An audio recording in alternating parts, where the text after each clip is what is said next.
Selamat pagi teman-teman semua dan kepada dosen saya, Bu Chandra Dewi, di mata kuliah Bahasa Indonesia. Perkenalkan, nama saya Reski Merganda Tumangger dari kelas Logistik 1A. Di sini saya akan menjelaskan mengenai artikel saya yang berjudul Analisis Prediksi Kebutuhan Biosolar atau disebut juga dengan B30 untuk pembangkit listrik tenaga diesel di Dobo. Bagian pertama ialah abstrak. Pembangkit listrik tenaga diesel atau disebut juga PLTD adalah pembangkit listrik yang menggunakan mesin diesel sebagai prime mover atau penggerak mula. Melalui Peraturan Menteri ESDM nomor 12 tahun 2015 tentang mandatori penggunaan bahan bakar nabati atau disebut juga dengan biofuel, disebutkan bahwa untuk sektor pembangkit listrik sejak tahun 2016 sudah harus menggunakan biosolar B30 untuk mesin-mesin diesel. Pembangkit listrik tenaga diesel di PT XYZ merupakan pembangkit listrik yang berada di Kota Dobo yang telah menggunakan biosolar sebagai bahan bakar sejak tahun 2019. Jumlah pemakaian biosolar B30 pada tahun 2020 sebesar 9.014.429 liter. Diharapkan pembangkit listrik tenaga diesel tersebut mampu untuk memberikan pasokan energi listrik yang cukup seiring dengan perkembangan perekonomian di Kota Dobo. Selanjutnya ialah kata pengantar yang mungkin bisa kita skip. Selanjutnya ialah daftar isi, itu mengenai isi yang ada di dalam artikel ilmiah saya. Dalam bab 1 itu ada pendahuluan. Di pendahuluan terdapat latar belakang dan rumusan masalah. 1. Latar belakang. Isi dari latar belakang ini adalah mengenai bagaimana saya bisa mengambil judul ini dan mengenai segala materi yang ada di dalamnya. Yang kedua adalah rumusan masalah. Berdasarkan latar belakang di atas, rumusan masalah yang dapat saya buat di antaranya, 1. Bagaimana cara kita mengetahui kebutuhan biosolar melalui analisis. 2. Bagaimana cara kita mengetahui berapa banyak penggunaan biosolar. 3. Bagaimana cara kita mengetahui kebutuhan di masa depan dengan melalui metode forecasting. Selanjutnya ialah tujuan dan manfaat penulisan. 1. Tujuan penulisan adalah 1. Agar kita mengetahui berapa banyak kebutuhan biosolar pada masa yang akan datang. 2. Agar kita mengetahui manfaat dari biosolar. 3. Agar mengetahui bagaimana cara pemanfaatan biosolar yang baik. Manfaat penelitian adalah 1. Bagi ilmu pengetahuan, penelitian ini dapat menambah referensi mengenai metode forecasting dalam logistik. Bagi perusahaan, penelitian ini menghasilkan sebuah gambaran dan masukan untuk pengendalian dalam penyediaan kebutuhan biosolar. Batasan masalah, pada artikel kali ini saya hanya menjelaskan tentang metode penelitian yang menggunakan metode forecasting untuk mengetahui kebutuhan biosolar di masa mendatang. Selanjutnya ialah bab 2, tinjauan pustaka. Di dalam tinjauan pustaka ini adalah mengenai sub-sub bab yang saya ambil dari berbagai artikel-artikel untuk memenuhi artikel saya. Di sini saya akan membacakan sedikit. Biosolar merupakan bahan bakar minyak yang berasal dari tanaman. Seperti yang sudah dijelaskan di atas, biosolar terbuat dari tanaman atau bahan nabati. Biosolar terbuat dari bahan buah atau biji tanaman. Ada beberapa buah dan biji tanaman yang dapat dimanfaatkan sebagai bahan pembuatan biosolar. Ini ialah biosolar B30 merupakan program pemerintah untuk mewajibkan pencampuran 30% biodiesel dan 70% bahan bakar minyak jenis solar. Bahan baku utama dalam pembuatan biosolar B30 adalah biodiesel B100 dan solar 48PO dengan perbandingan tertentu sehingga mendapatkan campuran yang baik dan berkualitas bila digunakan.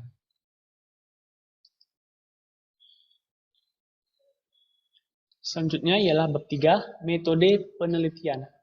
Metode dan teknik pengumpulan data. A. Forecasting. Forecasting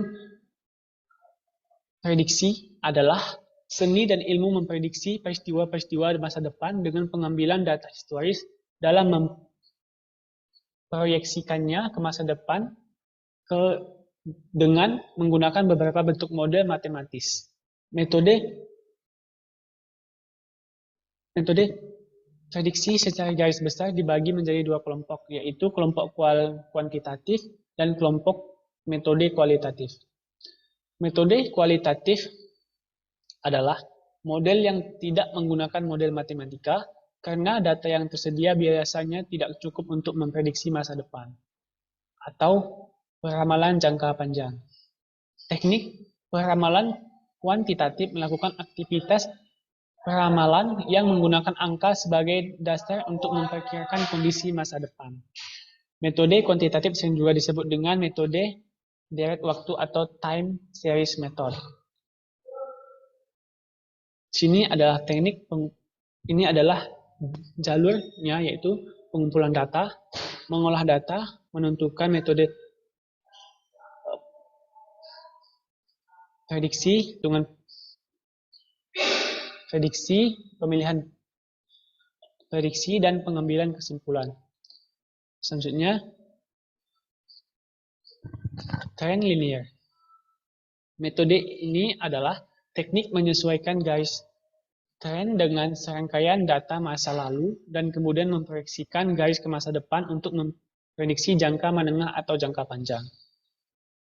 Selanjutnya adalah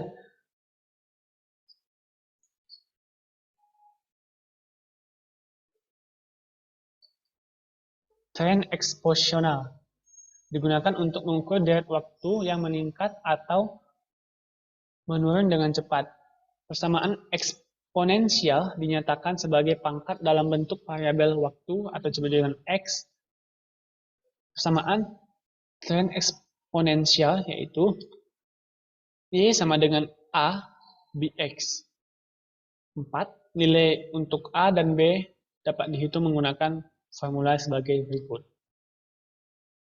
Selanjutnya, tren kuadratik. Pada kali ini menggunakan untuk tren jangka pendek dan menengah, tren lebih cenderung mengikuti pola linier atau garis lurus dalam jangka panjang. Pola persamaan linier dapat berubah secara non-linier dan dapat diprediksi. Selanjutnya ialah ukuran akuransi forecasting. Sini menggunakan mean absolute deviation. Metode untuk mengevaluasi metode peramalan menggunakan jumlah dari kesalahan yang absolut. Mean absolute deviation mengukur ketepatan ramalan dengan rata-rata kesalahan dugaan. Kedua, mean square error adalah metode untuk mengevaluasi metode peramalan. Masing-masing kesalahan atau sisa dikuadratkan, kemudian dijumlahkan dan ditambahkan dengan jumlah observasi. Selanjutnya ialah mean absolute percentage error, atau disebut juga dengan MAP. Dihitung menggunakan kesalahan absolut pada tiap periode dibagi dengan nilai observasi yang nyata untuk periode itu, kemudian merata-ratakan kesalahan persentase absolut tersebut. Pendekatan ini berguna ketika ukuran atau besar variabel dari ramalan itu penting dalam mengevaluasi ketepatan ramalan. Selanjutnya adalah persentase. Kenaikan kebutuhan persentase adalah persentase yang digunakan untuk menentukan besar kecilnya persentase kenaikan permintaan terhadap produk tersebut. Selanjutnya ada pembahasan.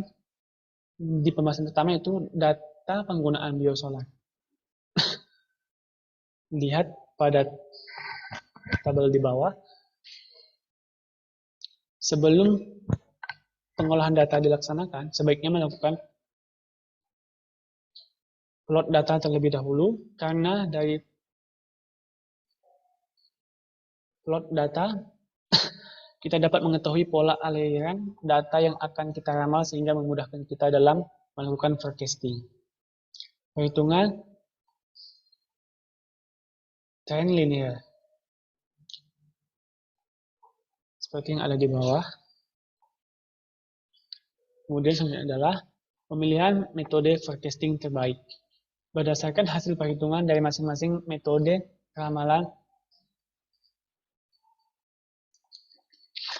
trend analysis, diketahui nilai kesalahan yang diperoleh, kesalahan atau error terkecil yang digunakan pada MSI atau mean square error, mean absolute persentase error, dan net mean absolute deviation digunakan berdasarkan penghitungan dan analisis dari beberapa metode peramalan sebelumnya.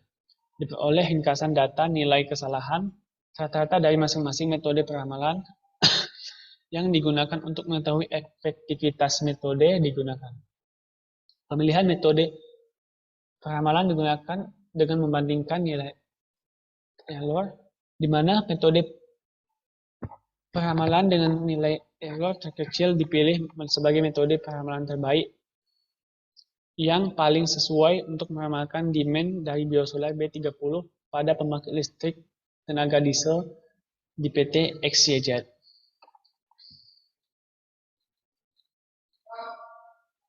Ini adalah tabel hasil forecasting. Tabel 2 menunjukkan hasil peramalan demand biosolar B30 terhitung Januari 2021 sampai dengan Desember 2022 berdasarkan metode trend kuadratik. Berdasarkan tabel di atas terlihat bahwa permintaan biosolar bertambah setiap bulannya apabila kegiatan operasional yang dilakukan dalam keadaan normal dan tidak ada hambatan apapun. Selanjutnya adalah persentase kenaikan kebutuhan biosolar. Berdasarkan hasil peramalan yang dilakukan diketahui bahwa permintaan biosolar cenderung meningkat tiap bulannya. Untuk itu perlu mengetahui persentase tingkat kenaikan kebutuhan dari biosolar tersebut.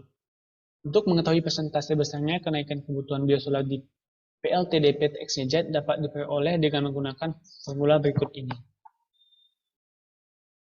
Berdasarkan uji pola data yang telah dilakukan pada software Minitab 17, metode yang akan diuji untuk melakukan prediksi yaitu metode time series dengan jenis trend analysis yaitu trend linear, kuadratik, dan eksponensial. Selanjutnya adalah saran. Tujuan dibuatnya makalah ini agar kita lebih bisa berpikir lebih luas lagi tentang bagaimana analisis kebutuhan di masa yang akan datang serta menambah wawasan dalam persediaan di bidang logistik.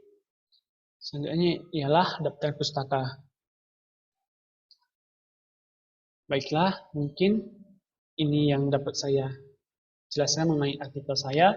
Bila ada salah kata maupun salah dalam penyampaian, mohon maaf. Dan untuk Ibu Dwi, saya ucapkan terima kasih.